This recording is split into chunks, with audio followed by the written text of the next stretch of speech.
વિદ્યાર્થી મિત્રો, હું પ્રિતેશ અંધારિયા આપનું બીએસસી સેમેસ્ટર 1 પેપર નંબર 103 ના યુનિટ નંબર 3 ના ત્રીજા વિડીયોમાં સ્વાગત કરું છું.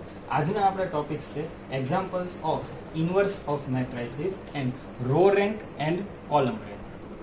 તો આપણો ટોપિક છે examples of inverse of matrix, એટલે કે ઉદાહરણો કોના એ ઇન્વર્સ એટલે કે વ્યસ્ત શ્રેણિક, એ નો વ્યસ્ત શ્રેણિક. તો એનું એક ઉદાહરણ સૌથી પહેલા આપણે પ્રથમ ઉદાહરણ જોઈએ. જો શ્રેણિક એ બરાબર આ આપેલો હોય તો એ ઇન્વર્સ શોધો, એટલે કે એ નો વ્યસ્ત શ્રેણિક શોધો. તો વ્યસ્ત શ્રેણિકનું સૂત્ર જે છે એ આ છે, એ ઇન્વર્સ બરાબર એડજોઇન્ટ ઓફ એ ના છેદમાં નિશ્ચાયક ઓફ એ, એટલે એ નો નિશ્ચાયક. આ એડજોઇન્ટ ઓફ એ કેવી રીતે મેળવવું એ પણ આપણે આની પહેલાના લેક્ચરમાં શીખ્યા છીએ, અને નિશ્ચાયક એ કેવી રીતે મેળવવું એ પણ આની પહેલાના આપણે વિડીયોમાં શીખ્યા છીએ, લેક્ચરમાં શીખ્યા છીએ. તો નિશ્ચાયક એ જે છે એ આવી રીતે મેળવી શકાય, આપ સૌ જાણો છો.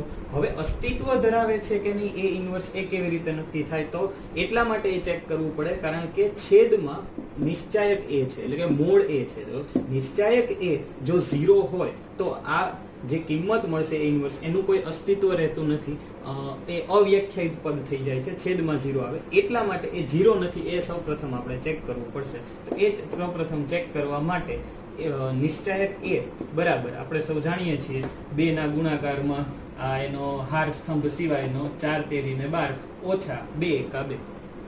પછી તો કે -1 માઇનસ જે છે એ નિયમનો છે, 1 ઇન્ટુ એના હાર સ્તંભ સિવાય ચોકે 16 ઓછા 1, અને એ જ રીતે +4 એના ગુણાકારમાં 4 દુ 8 ઓછા 3 એકા 3. અને આનું જો આપણે સાદુરૂપ આપશું તો આ રીતે 25 આવશે, જે નોન ઝીરો છે. એટલે પ્લસ કે માઇનસ કોઈ પણ અહીંયા કિંમત આવે નિશ્ચાયક એની, એ નોન ઝીરો હોવી જરૂરી છે, તો એ ઇન્વર્સ અસ્તિત્વ ધરાવે છે એમ કહી શકાય. આ આપણું સૌથી પહેલું જે સ્ટેપ થયું. બીજા સ્ટેપમાં આપણે એડજોઇન્ટ ઓફ એ, એટલે કે a11 a12 a13 જે બધા શ્રેણિક એ ના જેટલા એલિમેન્ટ્સ, જેટલા ઘટકો છે એ બધાના આપણે સહઅવયવ મેળવશું. એટલે કે a11, તો a11 શું છે? 2 છે, તો 2 નો સહઅવયવ જે થશે 10. a12 1 એનો સહઅવયવ થશે -15. a13 4 છે, એનો સહઅવયવ થશે 5. આ જ રીતે હરેક એલિમેન્ટના, હરેક ઘટકના આપણે સહઅવયવો મેળવશું.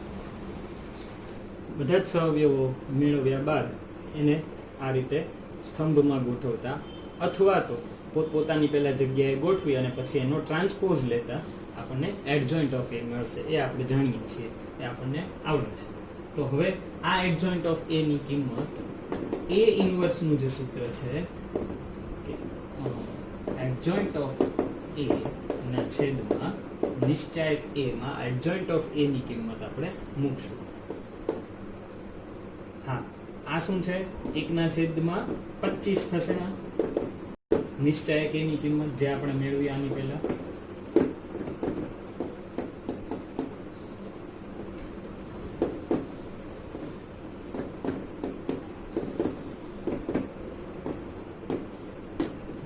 આ જે મળ્યો એ આપણે કિંમત મળી એ ઇન્વર્સ. આ રીતે આપણે બીજો એક્ઝામ્પલ આગળ જોઈએ. તો આપણે આજે હવે બીજો એક્ઝામ્પલ જોઈએ. સાબિત કરો કે શ્રેણિક આ આપ્યો છે નો વ્યસ્ત શ્રેણિક આ છે. તો એ સાબિત કરવા માટે સૌથી પહેલા આપણે શું કરશું? એ ઇન્વર્સ જ ગોતવાનો છે. તો એ ઇન્વર્સ અસ્તિત્વ ધરાવે છે કે નહીં તે પહેલા આપણે ચેક કરવું પડશે. તો એ ચેક કરવા માટે સૌપ્રથમ આપણે નિશ્ચાયક એ ની કિંમત જે છે એ ગોતવી પડશે. તો નિશ્ચાયક એ બરાબર જે આપણે જાણીએ છીએ, બધું કરતા આપણને આવડે છે, તો એ -2 આવશે, અને એ 0 નથી, તેથી એ ઇન્વર્સ જે છે અસ્તિત્વ ધરાવે છે. હવે પછી આપણે એડજોઇન્ટ ઓફ એ મેળવશું. તો એડજોઇન્ટ ઓફ એ મેળવવા માટે a11 a12 a13 a21 22 23 31 32 33 એ બધાયનો સહઅવયવ મેળવવાથી આપણને અને એ બધાને ઊભા કોલમમાં મૂકવાથી આપણને એડજોઇન્ટ ઓફ એ મળશે. તો એડજોઇન્ટ ઓફ એ મેં અહીંયા ડાયરેક્ટ ગણતરી કરી નાખી છે, એ આ રીતે બનશે.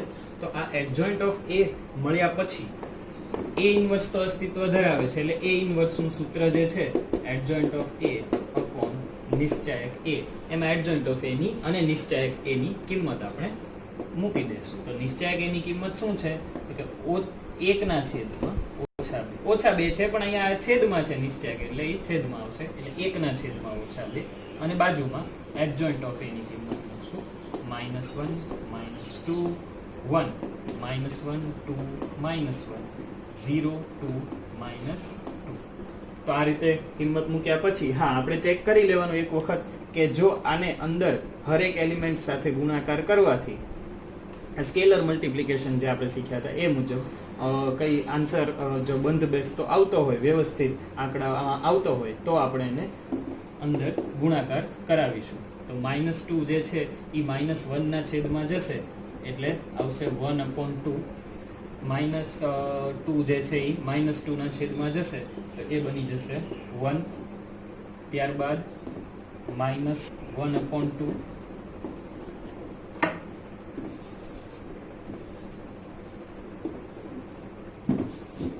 ત્યારબાદ 1/-2 into -1 એટલે આના છેદમાં જશે એટલે 1/2 થઈ જશે. અહીંયા જશે એટલે -1, ત્યારબાદ માઇનસ કેન્સલ એટલે 1/2, ત્યારબાદ આ 0 એટલે 0, ત્યારબાદ -1 અને ત્યારબાદ 1. તો આ જે છે A ઇન્વર્સ એ કયો છે તો જે આપણને સાબિત કરવા માટે રકમમાં જે કહેલું એ આપણો જવાબ આવી ગયો. તો આ રીતના પ્રૂફ આ એક્ઝામ્પલની મળી જશે. આપણો આ બીજો ટોપિક છે શ્રેણિકોના હાર કોટી અને સ્તંભ કોટી, એટલે કે રો રેન્ક અને કોલમ રેન્ક. તો એની વ્યાખ્યા હવે જોઈએ. જેમ કે શ્રેણિક A ના સુરેખ સ્વાયત્ત હાર શ્રેણિકોની મહત્તમ સંખ્યાને A નો હાર કોટી કહે છે, તેવી જ રીતે શ્રેણિક A ના સુરેખ સ્વાયત્ત સ્તંભ શ્રેણિકોની મહત્તમ સંખ્યાને A નો સ્તંભ કોટી કહે છે. તો આમાં બે નવા શબ્દો છે જે સુરેખ સ્વાયત્ત હાર શ્રેણિકો અને સુરેખ સ્વાયત્ત સ્તંભ શ્રેણિકો. એ શું છે તો સૌથી પહેલા આપણે એ જોવું પડશે, પછી આપણને આ વ્યાખ્યા વધારે સમજણ આવશે. સુરેખ સ્વાયત્ત, તો સુરેખ સ્વાયત્ત સમજવા માટે આપણે સ્તંભ શ્રેણિકો, હાર શ્રેણિકો અને સુરેખ સંયોજન સ્તંભ શ્રેણિકો માટે અને હાર શ્રેણિકો માટે કયા પ્રકારે છે એ પહેલા સૌથી પહેલા સમજવું પડશે. તો સુરેખ સ્વાયત્ત સમજવા માટે એની વ્યાખ્યા આપે છે એ જોઈએ. ધારો કે A બરાબર AI જે આ પ્રકારનો એક શ્રેણિક આપેલો છે, A11 A12 up to A1n એની પહેલી હાર છે, બીજી હાર A21 A22 up to A2n એ બીજી હાર છે. આ જ રીતે આગળ ચાલીએ તો છેલ્લી જે એની હાર છે એ M1 M2 up to Mn આ પ્રકારની થશે.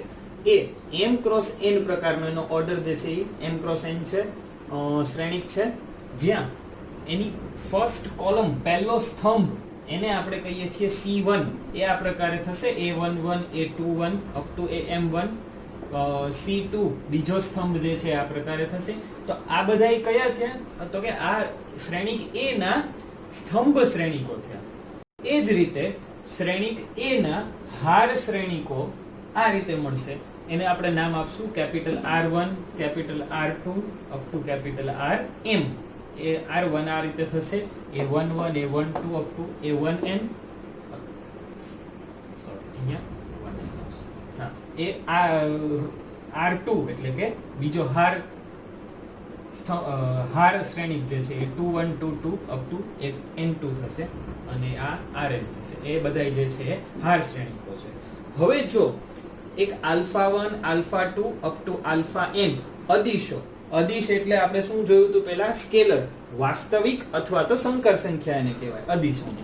તો એ α1 α2 અપ ટુ αn અદિશો હોય તો એનો આપણે ગુણાકાર કરી અને સરવાળો કરતા જઈએ હરેક કોલમના શ્રેણિક સાથે, એટલે કોલમ શ્રેણિક સાથે. તો એ આ રીતે થશે α1 into C1 plus α2 into C2 plus up to ક્યાં સુધી જશે તો કે αn Cn સુધી. આ બધા એને શું કહેવાય તો આજે આપણે ગુણાકાર કરી અને સરવાળો કરાવ્યો scalar multiplication with column matrices, એને કહેવાય સ્તંભ શ્રેણિકોનું સુરેખ સંયોજન. તેવી જ રીતે જો β1 β2 અપ ટુ βm એ અદિશો હોય અને તો β1 r1 plus β2 r2 plus up to βm rn ને હાર શ્રેણિકોનું સુરેખ સંયોજન કહે છે. આ સુરેખ સંયોજનમાં એટલે કે એ સ્તંભ શ્રેણિકોનું સુરેખ સંયોજન હોય કે હાર શ્રેણિકોનું સુરેખ સંયોજન હોય તો પહેલા સમશ્રેણિકોનું સુરેખ સંયોજન જોઈએ. જો α1 c1 plus α2 c2 up to αn cn આપણને ખ્યાલ છે સુરેખ સંયોજન સ્તંભ શ્રેણિકોનું છે એ ઇક્વલ ટુ સ્તંભ શ્રેણિક 0 0 0 આખો મળે એટલે કે હર એક α1 α2 અપ ટુ αn બધા જ આલ્ફાની કિંમત તમને 0 મળે તો સ્તંભ શ્રેણિકો c1 c2 up to cn જે આ બધાય હતા એ સુરેખ સ્વાયત્ત કહે છે. અને જો સુરેખ સ્વાયત્ત ન હોય સ્તંભ શ્રેણિકો તો એને કહેવાય છે સુરેખ અવલંબી. એટલે કે હર એક આલ્ફાની કિંમત જે છે અથવા તો કોઈ એટલીસ્ટ એક આલ્ફાની કિંમત નોન ઝીરો આવે તો એને સુરેખ અવલંબી કહેવાય. બધા જ આલ્ફાની કિંમત 0 આવે તો સુરેખ અવલંબી સ્વાયત્ત કહેવાય છે. ઓકે, આ જ રીતે ફરી વખત β1 r1 plus β2 r2 up to βm rm જે બધાય સુરેખ સંયોજનો છે કોનો તો કે રો મેટ્રાઇસિસ નું બીટા સ્કેલર સાથે એમાં બધા જ બીટાની કિંમત જો 0 આવે તો હાર શ્રેણિકો r1 થી rm જે છે સુરેખ સ્વાયત્ત કહેવાય છે. અને જો એક પણ બીટા જે છે એ નોન ઝીરો આવે તો એને કહેવાય સુરેખ અવલંબી બધા હાર શ્રેણિકોને. દાખલા તરીકે શ્રેણિક a બરાબર આવો આપણને શ્રેણિક આપ્યો છે 1 2 3 2 4 6 8 3 6 9 12 આવું હોય તો અહીં કેપિટલ R1 એટલે કે એનો હાર શ્રેણિક કેટલા થશે? 3 હાર શ્રેણિક મળશે આપણને. આ પહેલો, આ બીજો અને આ ત્રીજો. 1 2 3 4 2 4 6 8 અને R3 થશે 3 6 9 12. અહીં સ્પષ્ટ છે આપણને દેખાય છે કે R2 જે છે બીજો જે હાર શ્રેણિક છે એ R1 હાર 1 શ્રેણિક ઉપર ડિપેન્ડન્ટ છે. એટલે કે આને 2 વડે ગુણવાથી R1 ને 2 વડે ગુણવાથી R2 આવે છે. એવી જ રીતે R3 ને એ 3 વડે ગુણવાથી R1 ને 3 વડે ગુણવાથી R3 આવે છે. તો અહીં R2 અને R3 બે જે હાર શ્રેણિકો છે એ અવલંબી થયા. અવલંબી એટલે તો કે કોઈના પર ડિપેન્ડન્ટ હોવું, કોઈના પર આધારિત હોવું. જ્યારે R1 જે પોતે ઇન્ડિપેન્ડન્ટ છે, કોઈના પર આધારિત નથી, એટલે એને R1 ને શું કહેવાય? સ્વાયત્ત, ઇન્ડિપેન્ડન્ટ. તેથી સુરેખ સ્વાયત્ત હાર શ્રેણિકની કેટલી સંખ્યા થઈ? 1 R1 અને અવલંબીની સંખ્યા થઈ 2. પણ સુરેખ સ્વાયત્ત આપણને એક વખત મળી જતો હોય છે, પછી આપણે અવલંબી શોધવાની જરૂર રહેતી નથી. આ રીતે આપણો આન્સર અહીંયા જે છે આ દાખલા પ્રમાણે થશે 1. સુરેખ સ્વાયત્ત શ્રેણિકની સંખ્યા 1 થશે. આ જ રીતે તમે સુરેખ સ્તંભ સ્વાયત્ત શ્રેણિકની સંખ્યા જે છે મેળવી શકો છો. એ પણ 1 થશે. આને C1 લઈ લેવાનો, આને C2, આને C3 અને C4 લઈ લેવાથી તમને મળશે કે આ બધા એકબીજા પર ડિપેન્ડન્ટ છે. જ્યારે એટલીસ્ટ 1 તો એવી કોલમ અથવા રો હોય જ જે ઇન્ડિપેન્ડન્ટ હોય, એના આધારે બીજા તમને મળતા હોય. એટલે એટલીસ્ટ 1 તો તમને સ્વાયત્ત હાર શ્રેણિક અથવા સ્વાયત્ત સ્તંભ શ્રેણિક જે છે એ એટલીસ્ટ 1 તો મળશે જ. તે એનાથી વધારે મળવાની પણ શક્યતા ખરી, પણ ઓછામાં ઓછો 1 મળશે. શ્રેણિકનો કોટી મેળવવા માટે એટલે કે રેન્ક ઓફ A એને બોલાય, અને એને આ રીતે જે છે એ દર્શાવાય. R કૌંસમાં A એટલે રેન્ક ઓફ A, જે મેટ્રિક્સ આપ્યો હોય ને A B C કોઈ પણ. તો ફર્સ્ટ એક્ઝામ્પલ આપણે જોઈએ. શ્રેણિક A બરાબર આ રીતે આપ્યો છે, એનો કોટી શોધો. એનો જવાબ છે આ રીતે મળશે આપણને. A નો કોટી એટલે કોઈ પણ શ્રેણિકનો કોટી એના બરાબર એનો હાર કોટી અને એનો સ્તંભ કોટી થાય. એટલે કે સ્તંભ કોટી જો 3 હોય તો શ્રેણિકનો કોટી પણ 3 થાય, સ્તંભ કોટી પણ હાર કોટી પણ 2 હોય તો શ્રેણિકનો કોટી પણ 2 થાય. ત્રણેય સરખું છે, ત્રણેયમાંથી એકનો જવાબ મળે તો એ બધાયનો જવાબ થાય. એમાં 3 હાર હોવાથી રેન્ક ઓફ એ ની કિંમત 3 થી વધારે તો આવશે નહીં, કારણ કે શ્રેણિક એ માં 3 જ હાર છે એટલા માટે. વળી હવે આપણે અહીંયા જાણીએ છીએ કે જોઈએ તો પહેલી કોલમ જે છે, પહેલી કોલમ મેટ્રિક્સ છે અને બીજી કોલમ મેટ્રિક્સ છે, એ બંનેની બાદબાકી કરવાથી આપણને ચોથો કોલમ મેટ્રિક્સ જે છે એ મળે છે. તો ઈ જે છે એટલે એનો મતલબ એમ થયો કે ચોથો કોલમ મેટ્રિક્સ જે છે એ આના ઉપર આધારિત છે, પહેલી 2 કોલમ મેટ્રિક્સ ઉપર. તો એ તો જે છે સુરેખ સ્વાયત્ત થવાનો જ નથી. તો હવે પહેલો, બીજો અને આ ત્રીજો એ 3 જે કોલમ છે મેટ્રિક્સ જે છે એનો આપણે કોટી કેટલો થાય છે એટલું શોધવાનું ખાલી રહેશે. હવે જે છે કોટી મેળવવા માટે આપણે સ્કેલર મલ્ટિપ્લિકેશન એટલે કે અદિશ વડે ગુણાકાર કરવો પડશે. તો આલ્ફા ને ગુણાકાર કરીએ પહેલા C1 સ્તંભ કોટી સાથે, સ્તંભ શ્રેણિક સાથે, બરાબર. એટલે alpha into 310 plus beta into this and gamma into આ ત્રીજો જે લેવાનો છે સ્તંભ કોટી C3E એના બરાબર 0 0 0. આપણે આ કોટી સ્તંભ દર વખતે કોટી શોધવા માટે આ તો સ્ટેપ કરવું જ પડશે. એટલે આ બરાબર 0 0 0 આ રીતે લઈ લેવાનું છે. આવું કરવાથી શું થશે આપણને તો 3 into alpha plus 2 into beta plus 0 into gamma એટલે 0 બરાબર 0. આવી રીતના એક ઇક્વેશન. આવું પછી બીજું ઇક્વેશન 1 ઇન્ટુ ગામા એટલે ગામા પ્લસ -1 ઇન્ટુ બીટા એટલે minus beta plus 2 into gamma એટલે 2 ગામા ઇઝ ઇક્વલ ટુ 0. આ રીતે બીજું ઇક્વેશન અને એ જ રીતે આપણને ત્રીજું ઇક્વેશન મળશે, જેનાથી ઇક્વેશન કયા મળશે તો કે 3 gamma plus 2 beta is equal to 0. then alpha minus beta plus 2 gamma is equal to 0 અને beta minus 3 gamma is equal to 0. આ રીતે આપણને નવા 3 ઇક્વેશન્સ બીજા મળશે. હવે આને આપણે સોલ્વ કરવાના છે. તો કઈ રીતે સોલ્વ કરવા એ આપણે જોઈએ. તો આ આપણા નવા ઇક્વેશન નંબર 1 2 અને 3 થયા. કઈ નથી કર્યું, 0 ઇન્ટુ જે હતું આલ્ફા બીટા કાં તો ગામા એ કાઢી નાખ્યું છે, એટલે આ 3 વધ્યા છે. તો હવે આપણે આ ત્રણેય ઇક્વેશનને સોલ્વ કરવા પડશે, એટલે કે આમાંથી આલ્ફા બીટા અને ગામાની કિંમત મેળવવી પડશે, જેના પરથી આપણને ખબર પડશે કે આ કોટી એનો કેટલો છે, સ્વાયત્ત અને અવલંબી કયા કયા છે એ આપણને ખબર પડશે. તો એનાથી આપણે એના માટે સૌથી પહેલા ઇક્વેશન નંબર 3 ઉપરથી શું મેળવશું તો કે beta is equal two 3 gamma થઈ જશે, જેની કિંમત એટલે કે આ equation beta equal to 3 gamma છે એની કિંમત આપણે બીટાની કિંમત ઇક્વેશન નંબર 2 માં મૂકશું, જેનાથી શું થશે તો કે અહીંયા ઇક્વેશન નંબર 2 માં જ્યાં બીટા હતું ત્યાં 3 ગામા મૂકીએ એટલે -3 ગામા થઈ જશે.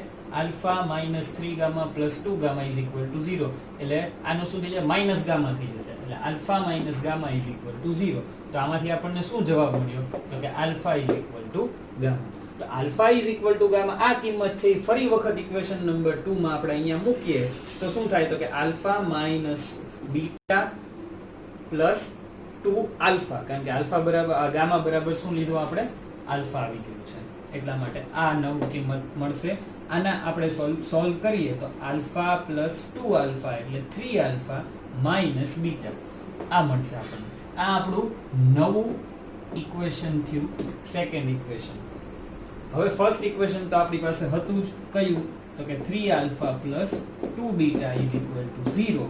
આ ફર્સ્ટ ઇક્વેશન અને નવું સેકન્ડ ઇક્વેશન આપણને આ મળ્યું 3 alpha minus beta is equal to 0. તો આને આપણે ઇઝીલી સોલ્વ કરી શકીએ છીએ હવે, એટલે કે આના ઉપરથી આપણને આલ્ફા બીટા ગામાની ડાયરેક્ટ કિંમત મળી જશે. આ માઇનસ, આ પ્લસ અને આ માઇનસ, તો આ 0 થઈ જશે. આ 2 બીટા પ્લસ 1 બીટા એટલે 3 beta is equal to 0. Therefore beta is equal two શું મળ્યું આપણને 0. આ એક કિંમત ઉપરથી આપણને બધી જ બીજી કિંમતો મળી જશે. ગામા ઇઝ ઇક્વલ ટુ પણ અહીંયા 0 મળી જાય, બીટા 0 મૂકીએ એટલે આના ઉપરથી. અને ગામા 0 થતું હોય તો આલ્ફા પણ જે છે એ શું થાય? 0, કારણ કે ગામા અને આલ્ફાની કિંમત સરખી છે.